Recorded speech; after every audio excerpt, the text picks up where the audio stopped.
Spartacus, the flame of rebellion. I would rather die standing than live kneeling. In the scorched plains of Thrace, a soldier-turned-slave named Spartacus is ripped from his homeland and thrown into the blood-stained sands of Capua's gladiator school. But what Rome saw as a tool of entertainment, the gods saw as a spark waiting to ignite. Beaten, branded, and bent by chains, Spartacus forged bonds with his fellow fighters Crixus, Gannicus, and others, each scar a mark of survival. One stormy night, the silence was shattered by stolen blades and furious cries. The gladiators rose. Rome was caught sleeping. From that moment, a fire blazed across the Italian countryside. Spartacus didn't just lead a rebellion, he sculpted a movement. Tens of thousands of slaves joined his cause, carving freedom from the heart of empire.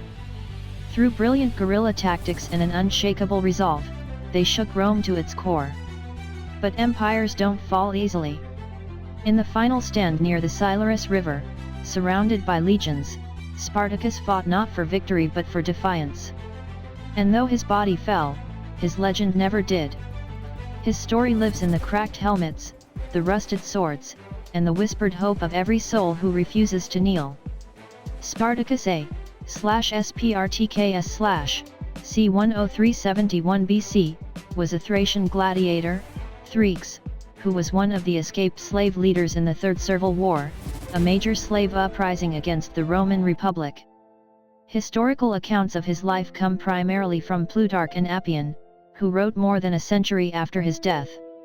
Plutarch's life of Crassus and Appian's civil wars provide the most comprehensive details of the slave revolt.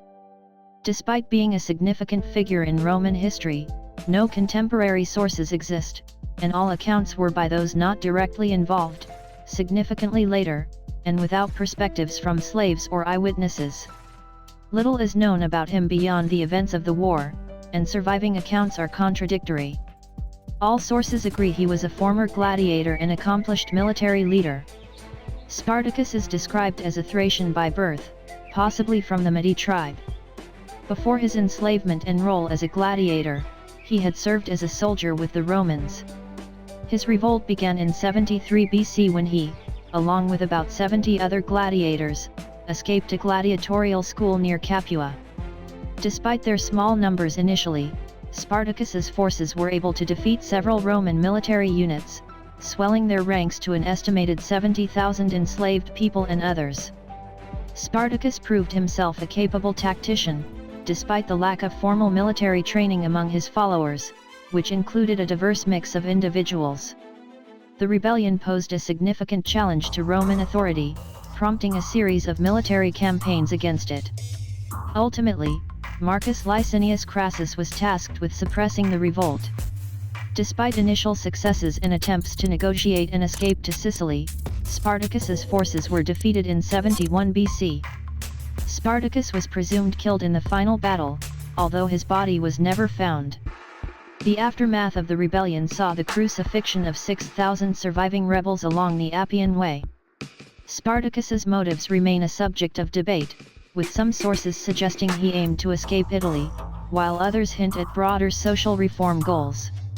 His legacy has endured, inspiring cultural works and becoming a symbol for resistance and revolutionary movements, influencing figures like Karl Marx and Toussaint Louverture. The rebellion, interpreted as an example of oppressed people fighting for their freedom against a slave-owning oligarchy, has been featured in literature, television, and film too. The philosopher Voltaire described the Third Servile War as the only just war in history. 3 Although this interpretation is not specifically contradicted by classical historians, no historical account mentions that the goal was to end slavery in the Republic. 4. Sources. There are two main sources on Spartacus, both of which were written a century or more after his death: Plutarch of Chaeronea, 46 AD, 119 AD, and Appian of Alexandria, 95 AD 165. 5 The specific works are Life of Crassus, early 2nd century AD, by Plutarch, and Civil Wars, early to mid-2nd century AD, by Appian. 5 Out of all surviving sources on Spartacus, none were written by eyewitnesses and are all later reconstructions, nor were the sources written by slaves or former slaves, and The earliest source was at least a generation after the war. 6. Early life. The Greek essayist Plutarch describes Spartacus as a Thracian of nomadic stock. 7 In a possible reference to the Mede tribe. 8 Appian says he was a Thracian by birth, who had once served as a soldier with the Romans, but had since been a prisoner and sold for a gladiator. 9 Florus described him as one who, from a Thracian mercenary, had become a Roman soldier, that had deserted and became enslaved, and afterward, from consideration of his strength, a gladiator. 10 The authors refer to the Thracian tribe of the Mede 11, 12, 13 which occupied the area on the southwestern fringes of Thrace, along its border with the Roman province of Macedonia, present-day southwestern Bulgaria. 14 Plutarch also writes that Spartacus's wife, a prophetess of the Mede tribe, was enslaved with him. The name Spartacus is otherwise manifested in the Black Sea region. 5 out of 20 kings of the Thracian Spartacid dynasty of the Cimmerian Bosporus 15 and Pontus 16 are known to have borne it, and a Thracian Spartacus 17 or Sparadokos, 18 father of Cirthai of the Odrysi, is also known. One modern author estimates that Spartacus was c. 30 years old at the time he started his revolt, 19 which would put his birth year c. 103 BC. Enslavement and escape. The extent of the Roman Republic at 100 BC.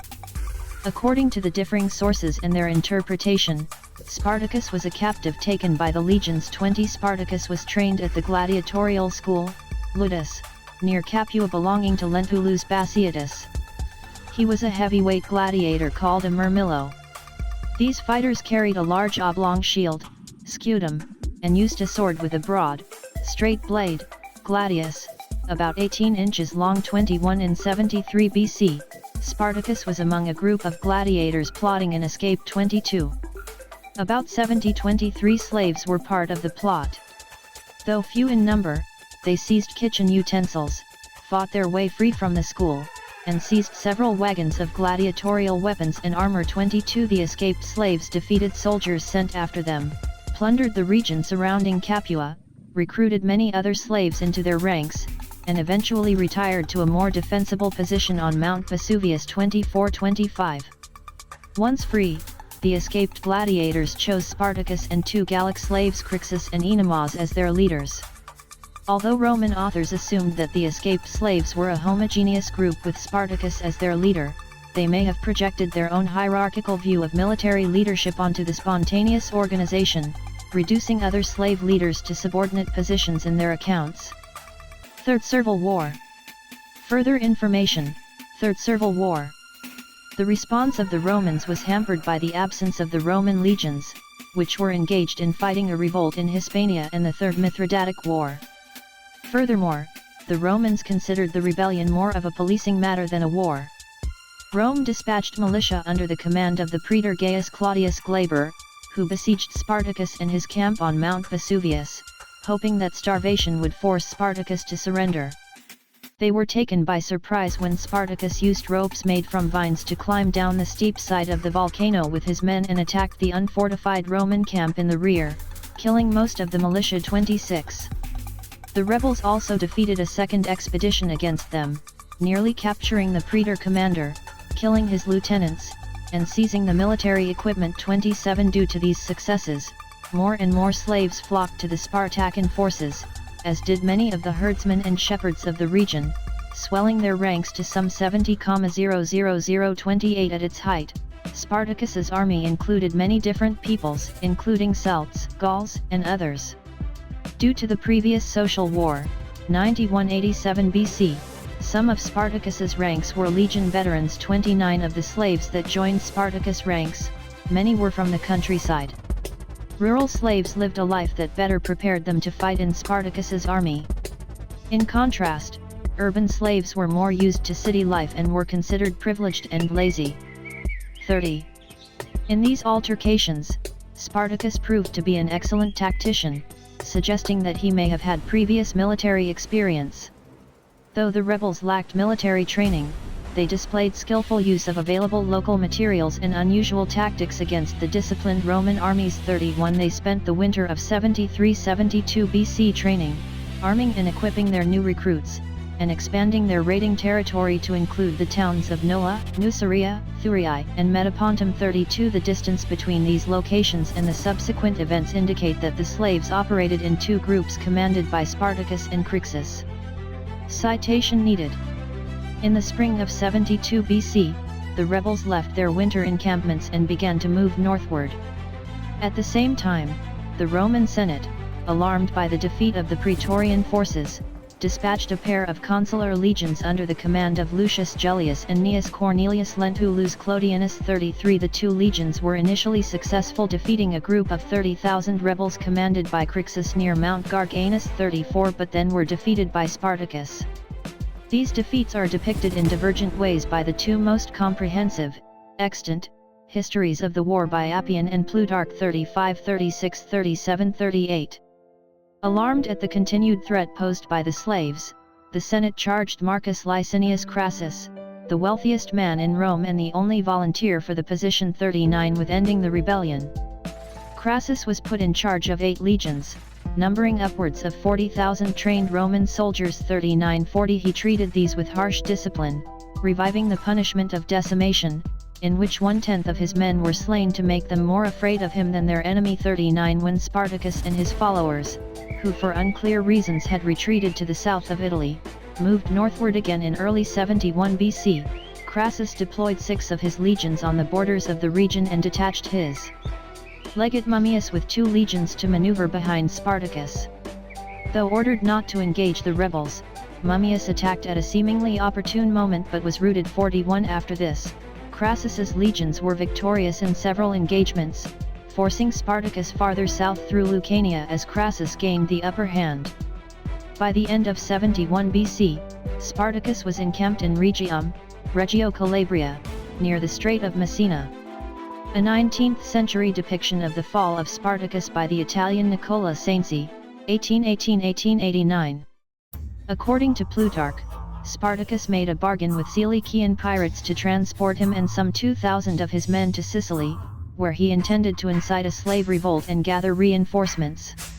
However, he was betrayed by the pirates, who took payment and then abandoned the rebels. 41. Minor sources mention that there were some attempts at raft and shipbuilding by the rebels as a means to escape, but that Crassus took unspecified measures to ensure the rebels could not cross to Sicily, and their efforts were abandoned. 42. Spartacus's forces then retreated toward Rhegium.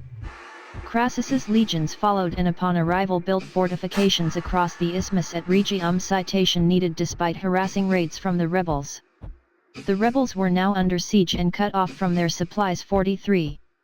At this time, the legions of Pompey returned from Hispania and were ordered by the Senate to head south to aid Crassus. 44. Crassus feared that Pompey's involvement would deprive him of credit for defeating Spartacus himself. Hearing of Pompey's involvement, Spartacus tried to make a truce with Crassus. 45. When Crassus refused, Spartacus and his army broke through the Roman fortifications and headed to Brungisum with Crassus's legions in pursuit. 46. When the legions managed to catch a portion of the rebels separated from the main army. 47. Discipline among Spartacus's forces broke down as small groups independently attacked the oncoming legions. 48. Spartacus now turned his forces around and brought his entire strength to bear on the legions in a last stand, in which the rebels were routed completely, with the vast majority of them being killed on the battlefield. 49. The death of Spartacus by Hermann Vogel, 1882. The final battle that saw the assumed defeat of Spartacus in 71 BC took place on the present territory of Senertia on the right bank of the river Sele in the area that includes the border with Oliveto Citra up to those of Calabrito, near the village of Quaglietta, in the High Sele Valley, which at that time was part of Lucania. In this area, since 1899, there have been finds of armor and swords of the Roman era. Plutarch, Appian, and Florus all claim that Spartacus died during the battle, but Appian also reports that his body was never found. 56,000 survivors of the revolt captured by the legions of Crassus were crucified, lining the Appian Way from Rome to Capua, a distance of more than 100 miles. 51. Objectives. Classical historians were divided as to the motives of Spartacus. None of Spartacus's actions overtly suggest that he aimed at reforming Roman society or abolishing slavery. Plutarch writes that Spartacus wished to escape north into Cisalpine Gaul and disperse his men back to their homes. 52 If escaping the Italian peninsula was indeed his goal, it is not clear why Spartacus turned south after defeating the legions commanded by the consuls Lucius Publicola and Gnaeus Clodianus, which left his force a clear passage over the Alps. Appian and Florus write that he intended to march on Rome itself. 53 Appian also states that he later abandoned that goal, which might have been no more than a reflection of Roman fears. Based on the events in late 73,